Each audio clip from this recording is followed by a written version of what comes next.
Shalom Bapak Ibu Saudara dimanapun Anda berada. Ya, kita belajar Pentakosta. Yang kita tahu 2000 tahun yang lalu Roh Kudus tercurah dengan ajaib. Dan apa itu Pentakosta? Next. Saudara, Nabi besar menubuatkan dalam pasal 32 ayat 15. Firman mengatakan sampai dicurahkan kepada kita Roh yang dari atas. Kalau Roh Kudus itu dicurahkan, akibatnya maka padang gurun sesuatu yang menakutkan, sesuatu yang menggelisahkan, sesuatu yang tidak enak, sesuatu gambaran penderitaan akan menjadi kebun buah-buahan. Itu kalau Roh Kudus dicurahkan. Dan Roh Tuhan kerja gak cuma sampai di situ. Setelah menjadi kebun buah-buahan, Alkitab berkata, dan kebun buah-buahan itu akan dianggap hutan. Artinya apa? Kebun buah-buahannya begitu lebatnya. Saudara, ada banyak kita semua pernah ke hutan. Dulu saya ingat sekali pada waktu kita mau naik, beberapa saudara mau naik ke gunung Sumbing, ya, kita berdoa di satu tempat. Saya coba masuk, waduh itu pohon semua.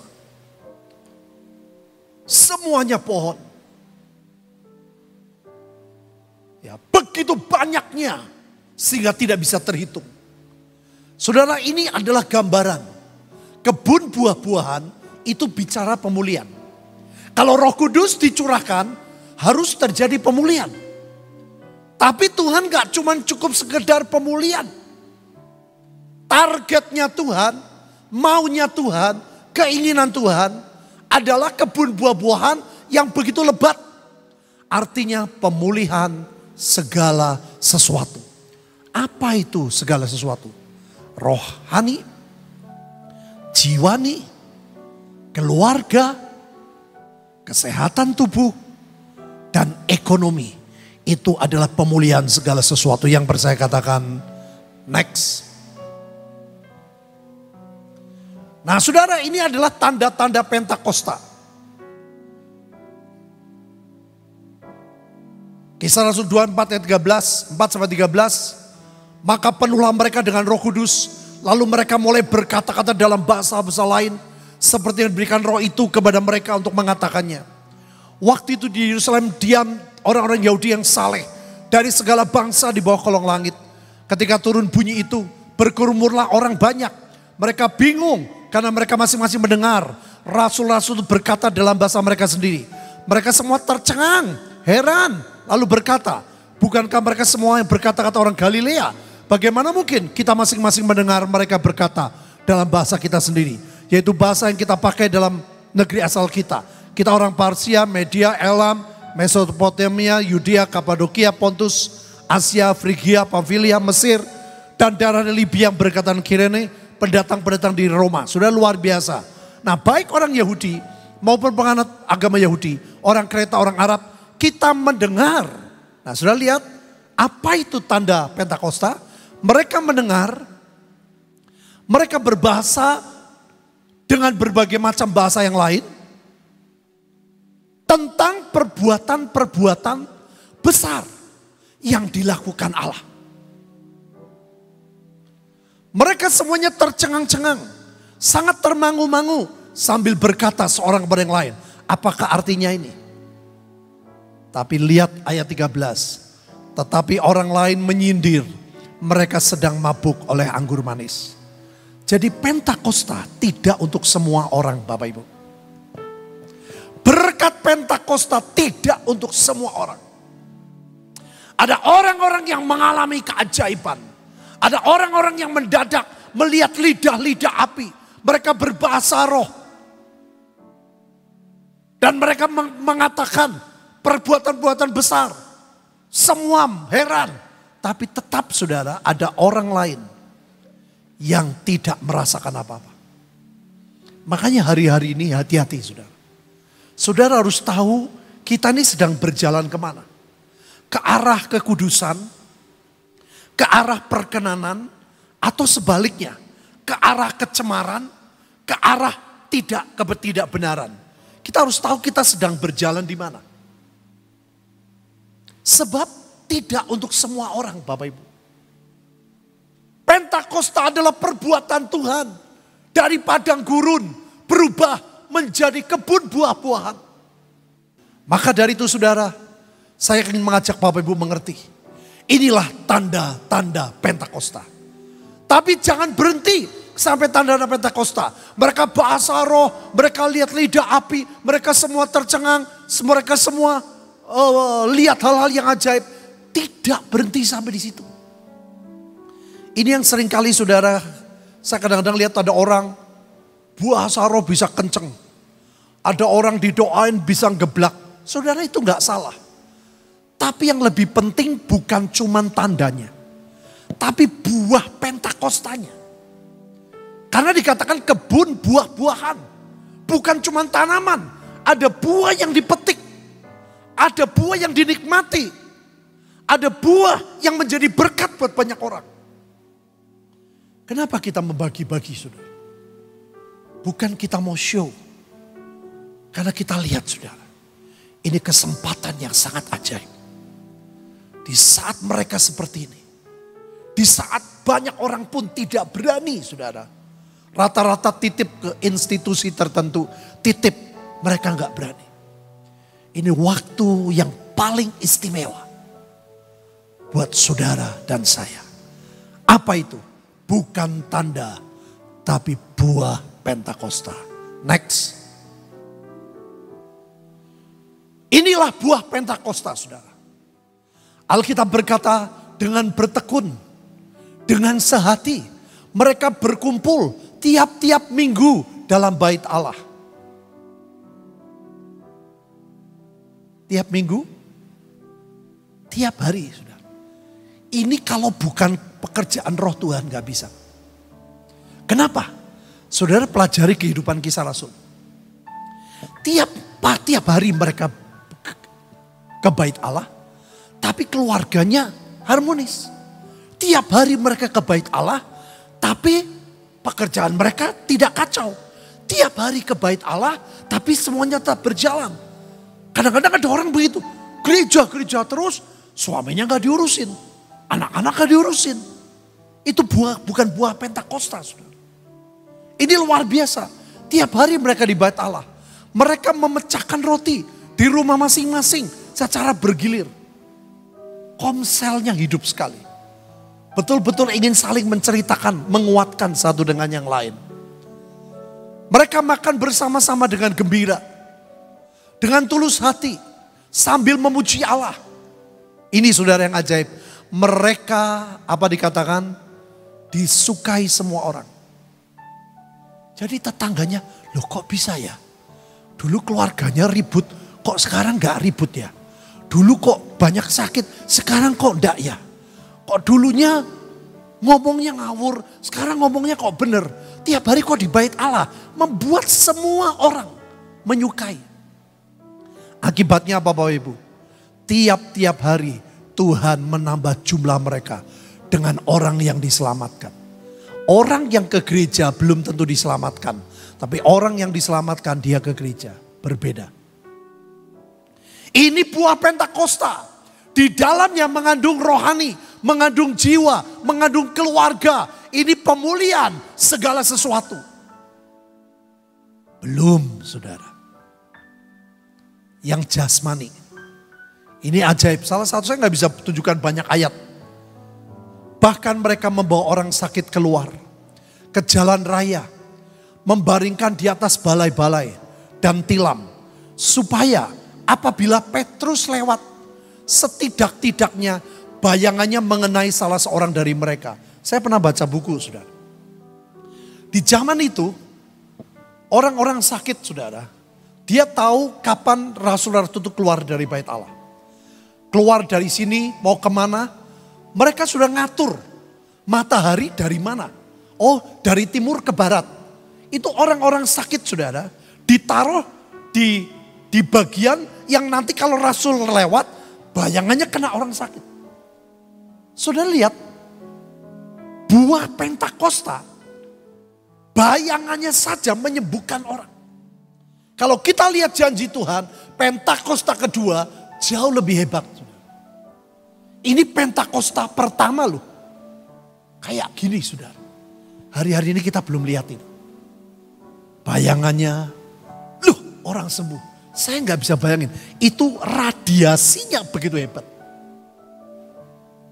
Radiasi orang yang hidup mencintai Tuhan. Hadirat Tuhannya begitu ajaib. Alkitab berkata, sapu tangannya Paulus nempel, dan orangnya sembuh. Saudara, itu buah Pentakosta. Apakah ini yang disebut pemulihan segala sesuatu? Nah, ini yang pengertian-pengertian ini saya perlu beritahu saudara. Next. Ada yang aneh saudara. Apa yang aneh? Rasul Paulus sering bergumul saudara. Masalah financial. Salah satu contoh, dia memberitahu kepada jemaat Roma. Tetapi sekarang aku sedang dalam perjalanan ke Yerusalem. Untuk mengantarkan apa Bapak Ibu? Bantuan kepada orang-orang kudus. Yerusalem adalah tempat rasul-rasul. Yerusalem adalah tempat orang-orang hebatnya Tuhan kumpul. Tetapi pada waktu itu, Paulus mengumpulkan dana untuk membantu orang-orang kudus. Paulus mengatakan, sebab orang-orang Makedonia, orang-orang Akaya telah mengambil keputusan untuk menyumbangkan sesuatu kepada orang-orang miskin di antara orang-orang kudus. Di mana Bapak Ibu? Yerusalem. Ternyata banyak orang-orang kudus, orang-orang miskin di Yerusalem. Yang menjadi pusat kegerakan, yang menjadi pusat keajaiban, yang membuat bayangan orang sembuh. Kesimpulannya apa? Di zaman Kisah Rasul, ekonomi belum mengalami pemulihan segala sesuatu. Makanya saudara, saya mau beritahu, jangan tolak perjanjian lama. Karena pemulihan ekonomi itu hebat ditulis dalam perjanjian lama. Masa Daud dan Salomo. Kalau kita menolak perjanjian lama, saudara tidak akan pernah melihat keajaiban ekonomi. Orang kudus seharusnya menolong dunia. Tetapi yang terjadi, jemaat mengumpulkan dana untuk orang kudus. Harusnya orang kudus menolong dunia. Saudara, saya bersyukur loh, Alkitab tuh ngomongnya jujur. Tidak ditambah-tambahin. Supaya apa? Supaya kita percaya bahwa akan ada Pentakosta kedua yang hebat dan ajaib. Yang percaya katakan. Saudara, di zaman Kisah Rasul, Alkitab memang katakan ada orang-orang yang menjual tanah untuk dipersembahkan. Tapi saudara belajar tentang Ananias Safira. Mereka masih terikat cinta uang luar biasa. Memberi, tapi cinta uang. Memberi tidak dengan ketulusan. Memberi bukan karena Tuhan merubah hati mereka. Bukan Tuhan tidak mau. Memang Tuhan memberitahu akan ada generasi Pentakosta kedua. Dan generasi itu adalah saudara dan saya. Yang percaya katakan. Saudara, sebetulnya dulu sekolah kita pernah mengalami dibakar. Itu contoh sedikit bahwa akan ada, memang ada antikris. Yang terjadi di Azusa Street, itu Tuhan beri contoh akan ada Pentakosta yang kedua yang jauh lebih hebat. Saudara harus ngerti seperti itu. Kenapa saudara bisa lihat? Ada saudara kita yang saya sengaja ajak beberapa kali kalau saya khotbah tentang Isakar. Saya bilang, saya perlu kamu. Saya ngomong apa? Karena saya butuh orang yang jadi contoh. Orang yang jadi contoh dari padang gurun. Dia nikmati jadi kebun buah-buahan. Menyedot kekayaan bangsa-bangsa luar biasa. Tapi Dia punya hati memberinya tanpa batas. Itu no limit. Saya bilang, please, saya mau ajak kamu. Ceritakan pengalaman. Supaya apa? Supaya saudara percaya. Saudara pun nanti bisa mengalami seperti itu. Yang percaya katakan, itu saudara. Jadi lihat contoh. Memang betul peristiwa terjadi di sekolah. Itu akan ada antikris. Tapi saudara jangan pikirkan antikris terus. Saudara harus percaya sebelum Tuhan datang harus terjadi pemulihan segala sesuatu. Yang percaya katakan Kisah Rasul 3:21. Sebelum Tuhan datang pemulihan segala sesuatu harus terjadi. Orang tanya, kenapa Tuhan Yesus di sorga? Ya dia nunggu. Roh Kudus kerja ekstra keras. Nah ini yang gereja gak sadari. Kitanya gak deep calls unto deep dengan Tuhan. Kitanya menjadi orang Kristen yang cuek-cuek saudara. Padahal Roh Kudus ayo upgrade. Nah ayo upgrade rohanimu. Upgrade jiwamu. Upgrade. Tapi ada banyak orang gak menyadari. Kita lihat buktinya. Next.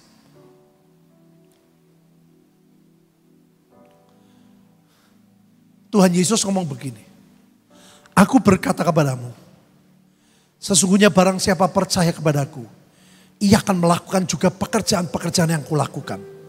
Bahkan pekerjaan-pekerjaan yang lebih besar daripada itu. Apakah ini sudah terjadi saudara? Belum. Kapan ini terjadi? Saya percaya. Dimulai benih itu diberikan hari ini.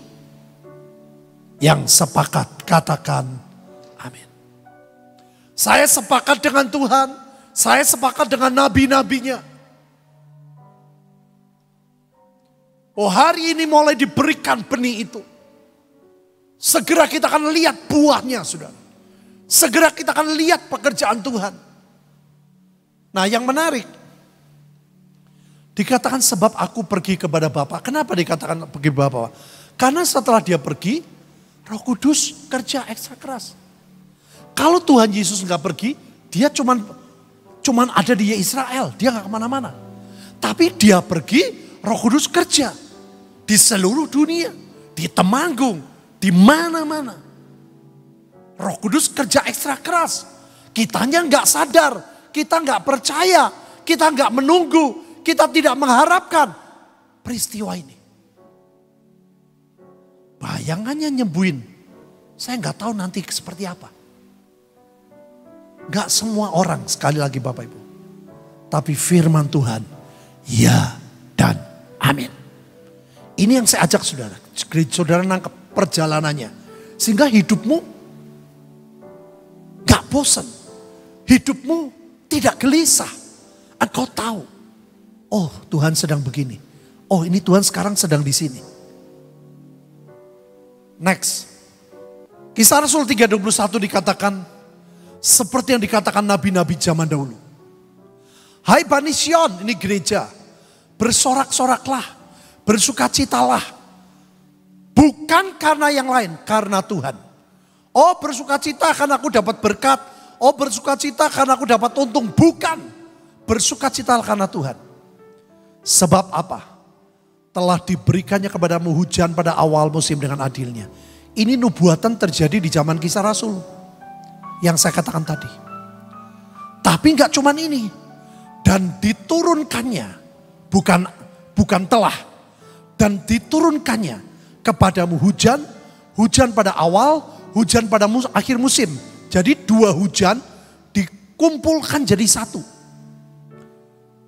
Kalau hujan Roh Kudus. Gereja mula-mula luar biasa.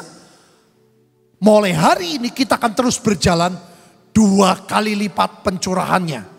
Lebih dari gereja mula-mula. Yang percaya katakan. Akibatnya Bapak Ibu.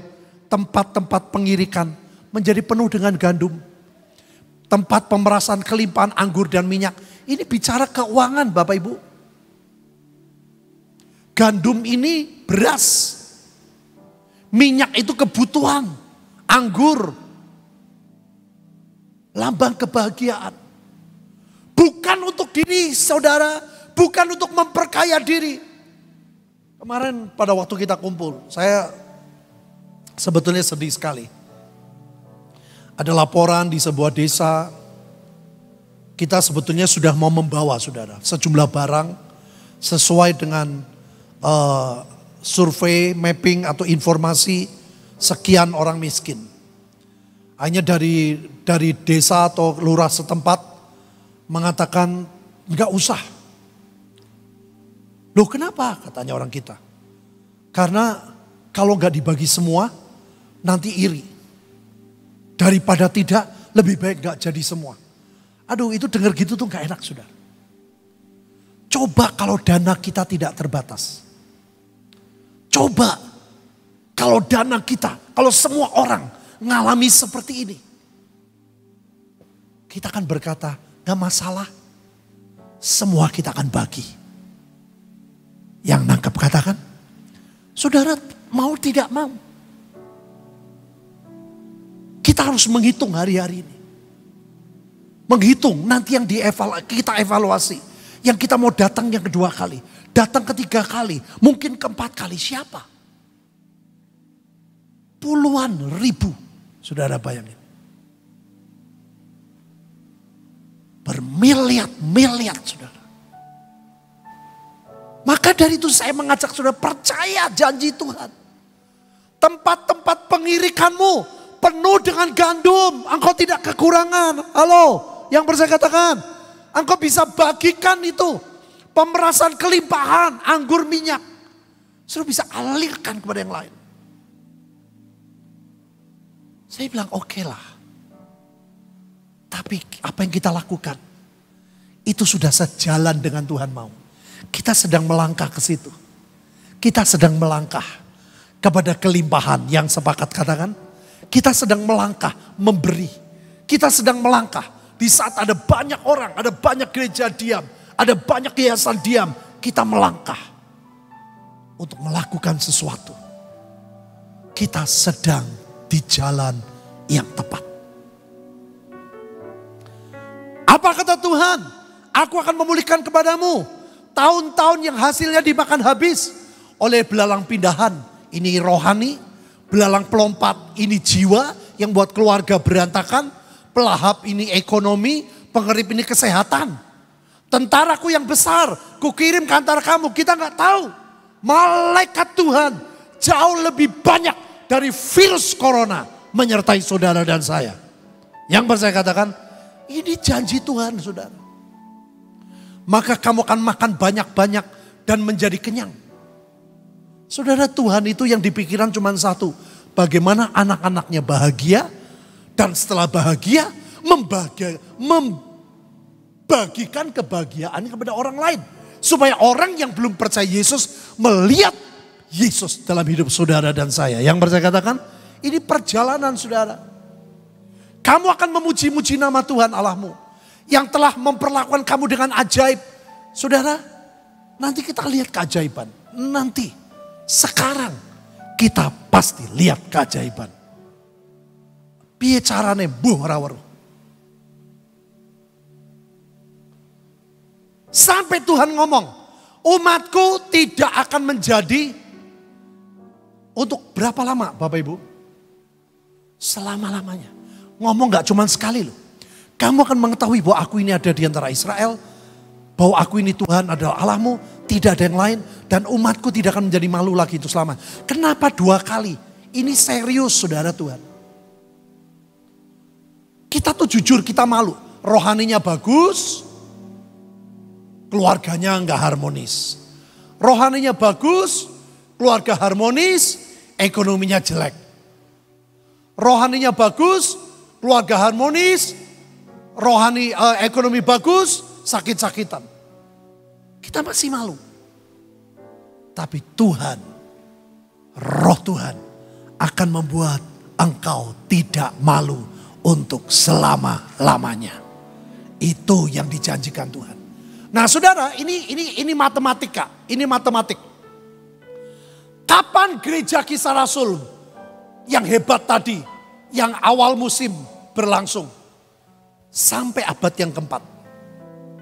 dari abad pertama sampai abad 4. Itu gereja seperti Kisah Rasul. Abad keempat itu berhenti. Sampai abad ke-16 muncul Martin Luther. Itu awal pemulihan. Mulai kebun buah-buahan kecil. Terus berjalan sampai sekarang. Ujungnya harusnya kebun buah-buahan yang lebat yang seperti hutan. Yang nangkap katakan, nah ini 12 abad matematik Tuhan seperti ini saudara. Dikumpulin, direbut. Malaikat-malaikatnya perang. Maka saudara dan saya harus ikut bersama malaikat Tuhan. Jangan ikut ketakutan bersama corona. Tapi ikut bersama malaikat Tuhan. Ini 12 abad sudah. Abad 4 sampai abad 16. Ini 12 abad direbut sama Tuhan. 4 sampai 16. Ini sepertinya gereja gak ada apa-apa. Sepertinya gak ada mujizat. Sepertinya gak ada kesucian. Sepertinya orang gak lihat Tuhan. Enggak. Ini 12 abad direbut. Kumpulin jadi satu. Di hari-hari ini pasti terjadi. Yang percaya katakan, saudara itu logikanya. Itu hitungan Tuhan. Itu matematik Tuhan seperti itu. Selalu pemulihan lebih hebat dari awalnya. Waktu Ayub diizinkan mengalami sesuatu. Direbut sama Tuhan. Kumpulin di sini. Makanya semua 2 kali lipat. Hartanya 2 kali lipat. Kambingnya 2 kali lipat. Dombanya 2 kali lipat. Pegawainya 2 kali lipat. Istrinya yang tetap 1. Jadi saudara kalau gereja ngerti kayak gini. Hidupmu tuh penuh pengharapan. Saya dari muda dengar khotbah seperti ini saudara. Ada banyak godaan untuk saya jatuh dalam dosa. Tapi selalu saya ingat ini. Saya nggak mau Tuhan, aku mau lihat. Aku mau lihat. Makanya satu persatu Tuhan pulihkan. Tuhan pulihkan hidup saya. Tuhan pulihkan sakit saya. Tuhan pulihkan ekonomi saya. Tuhan pulihkan keluarga saya. Dan saya terus berjalan sampai puncak destiny. Saya ajak Bapak Ibu alami dan percayai. Yang percaya katakan, nah saudara kalau gereja ngerti kayak gini, saudara nggak asal-asalan jadi Kristen. Suruh apa? Waduh, jangan. Tetangga saya bilang begini. Nah saudara kau hidup karena tetangga. Waduh, teman saya dokter bilang itu jangan. Mati bahaya. Saudara, jangan cuma dengar di satu sisi. Dengarlah firman Tuhan. Apa kata Tuhan? Yang nangkep katakan, itu kunci. Terus punya prinsip, terus percaya. Kita ada Goshen. Tuhan berikan Goshen. Amin. Goshen itu bukan tempat physically. Goshen adalah hadirat Tuhan. Kalau engkau ada dalam hadirat Tuhan, saudara bisa kerja yang orang lain gak bisa kerja. Yang nangkep katakan, saudara jangan batasi Tuhan. Tuhan bisa membuat perbedaan. Halo? Tapi kalau di sinimu, wah aku bakal gak bisa. Oh ini kondisi begini, belum tentu. Ini nanti ada second wave. Kita akan lihat yang kedua, yang ketiga. Matilah saudara. Saya gak mau saudara mati. Tuhan memberikan roh yang hidup. Roh yang menghidupkan. Halo? Yang percaya katakan, harus pura percaya. Tuhan aku percaya. Ekonomiku akan bangkit. Aku percaya. Keluarga aku akan menjadi berkat. Keluarga aku akan diberkati Tuhan. Aku percaya Tuhan. Aku membedakan orang yang percaya. Saudara harus begitu. Waduh iya. Itu saya lihat pembicaraan itu lucu. Orang tua ditanyain. Sebagian. Wah pusing saya. Di rumah terus gimana? Saya gak bisa kerja gini. Padahal memang gak bisa kerja. Lagi kondisi begini. Anak saya harus sekolah. Ibu tanyain, ibu gimana? Enggak. Ada sekolah, saya nggak mau biarkan anak sekolah. Saya nggak mau anak saya mati. Tanyain sama komentatornya lagi. Nah, kalau akhir tahun corona masih ada, itu saya bingung kata saudara. Nah itu saya bingung. Saudara saya mau beritahu, ayo kita menjadi history maker. Kita yang merubah keadaan. Karena ada roh Allah yang jauh lebih besar dalam hidupmu. Yang percaya katakan, semua yang ajaib, semua yang positif, semua yang dari Tuhan, yang dipikirkan. Kata Tuhan, pikirkanlah yang baik, pikirkanlah yang mulia, pikirkanlah yang indah, pikirkanlah. Jangan, waduh, wah situ ada corona, sini Corolla, aduh ini Datsun. Udah gak bisa ngapa-ngapain. Kalau memang harus pergi, Alkitab berkata, di segala jalanmu aku menyertaimu. Yang percaya katakan, yang memang harus pergi, pergilah. Jangan ngawur. Dalam tuntunan Tuhan, engkau pasti lihat keajaiban. Yang sepakat, katakan, ini saudara, Pentakosta. Ini pemulihan segala sesuatu. Next. Apa bagian saudara dan saya? Dan berkata kepada mereka, hai orang Galilea, mengapa kamu berdiri melihat ke langit? Yesus ini yang terangkat minggu lalu kita sampaikan, meninggalkan kamu akan datang kembali dengan cara yang sama. Seperti kamu melihat dan naik. Saudara, kita mesti upgrade. Mesti terangkat, mesti naik. Upgrade rohanimu. Latih dirimu beribadah. Yang sepakat. Katakan. Yang kedua, maka bertanyalah mereka yang berkumpul di situ, Tuhan, maukah engkau pada masa ini memulihkan kerajaan bagi Israel? Saudara, pada waktu itu mereka bertanya loh. Tidak terang-terangan minta. Tidak lama setelah itu, Roh Kudus dicurahkan. Bagaimana kalau kita bersama-sama meminta dengan percaya?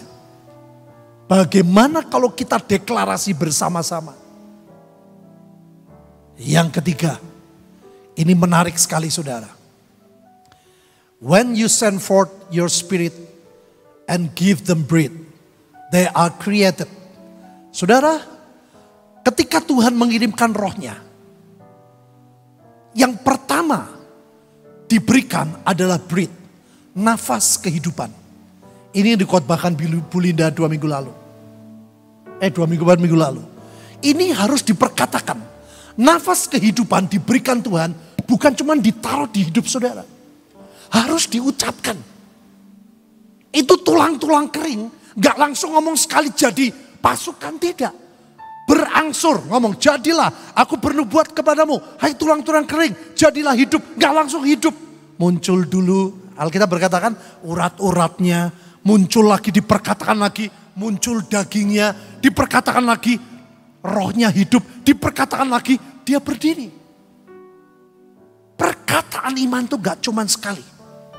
Gak cuman seminggu. Gak cuman sebulan. Saya kalau ada jemaat yang sakit, saya bilang, ayo ngomong terus. Di tempat tidurmu, di rumah sakitmu, ngomong, perkatakan. Jangan aduh, wah saya gini, aduh. Saudara, ketakutan membuat kita hancur. Tapi kekuatan dari Tuhan membangkitkan iman di antara kita dan kehidupan. Yang percaya katakan, lihat saudara, kalau nafas kehidupan diucapkan, akibatnya apa? Mereka tercipta. Dari yang tidak ada menjadi ada. Dari tulang kering muncul urat. Dari tulang kering muncul daging. Kalau saudara memperkatakan. Sekarang kan kita lagi gak ada nih. Waduh, kerja lagi sulit. Waduh, semua lagi gak ada. Ayo, nafas kehidupan perkatakan. Yang sepakat katakan, maka nanti sudah lihat tercipta. Setelah tercipta, ucapkan terus. Engkau mengisi kembali, memperbanyak kembali permukaan bumi. Inilah pemulihan segala sesuatu. And you replenish the face of the ground. Saudara terus memperbanyak, terus mengisi sampai pemulihan segala sesuatu. Yang sepakat katakan. Jadi lihat urutannya saudara, urutannya. Bagian kita gak berat saudara. Tapi saya percaya rencana Tuhan itu ajaib sekali saudara. Yang sepakat katakan. Saya punya grup teman-teman saudara. Ada yang cuman lihat, wah buat apa? Iya, menolong orang miskin. Orang miskin ya memang dasar. Saudara, ada yang begitu. Ada yang menolong. Pendeta jangan ditolong. Biarin pendeta desa. Dia berharap sama Tuhan.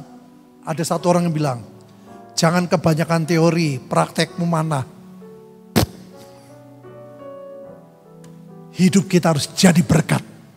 Ini menarik saudara, 2 ayat ini menarik sekali.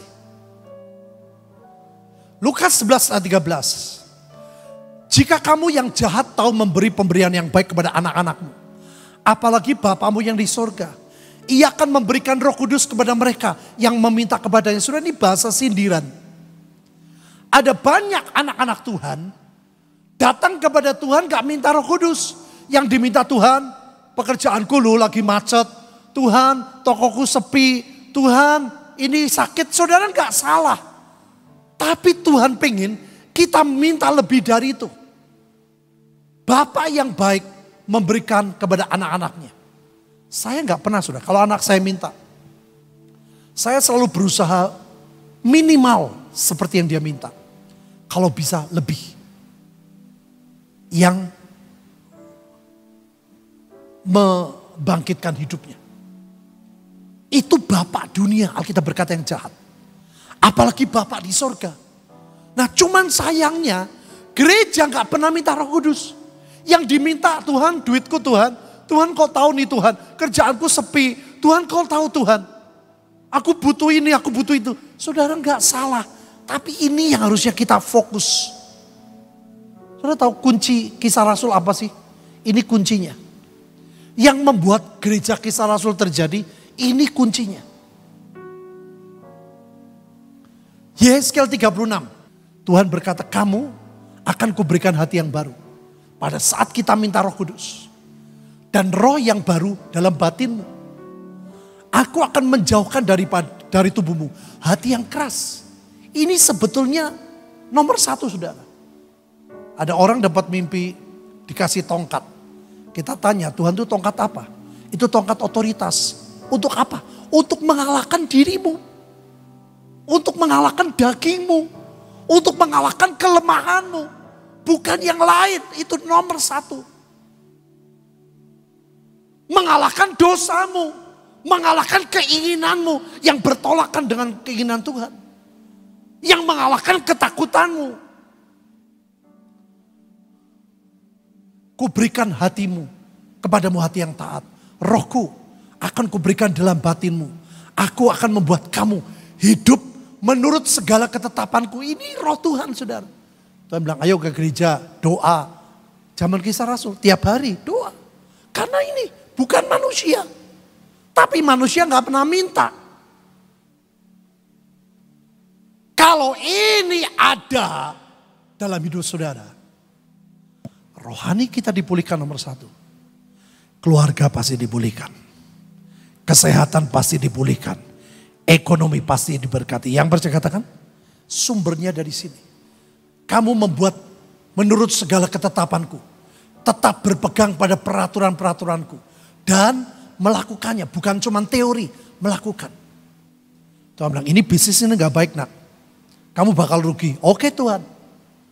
Itu ketaatan itu bukan kekuatan manusia saudara.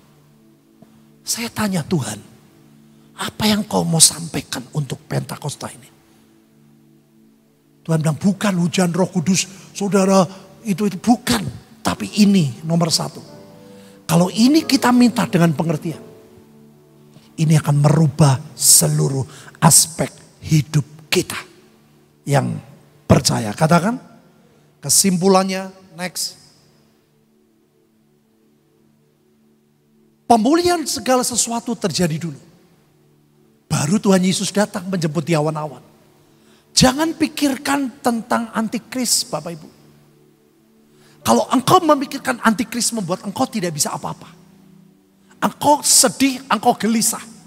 Pikirkanlah hari ini bahwa Tuhan sedang memulihkan segala sesuatu. Yang percaya katakan, bilang Tuhan pulihkan rohaniku nih. Aku sering kali baca Alkitab malas-malasan. Aku sering berdoa malas-malasan. Aku sering kali baca, saudara ngomong jujur, pulihkan rohaniku. Pulihkan jiwaku Tuhan. Yang gampang marah, yang gampang tertekan, yang gampang iri. Pulihkan Tuhan keluargaku. yang belum harmonis. Pulihkan Tuhan kesehatanku. Pulihkan ekonomiku supaya aku jadi bendahara yang dipercaya. Ini yang harusnya kita teriak, saudara. Sebelum Tuhan datang, pemulihan segala sesuatu. Tuhan Yesus harus tinggal di sorga. Jesus must remain in heaven until the time comes for all things to be made new. Kalau Tuhan sudah pulihkan segala sesuatu, dia datang melihat, mempelai wanitanya tidak bercacat celah. Dan itu kebahagiaan Tuhan. Dia akan datang menjemput gereja yang dipulihkan, yang nangkap dan percaya. Katakan, mari kita berdoa.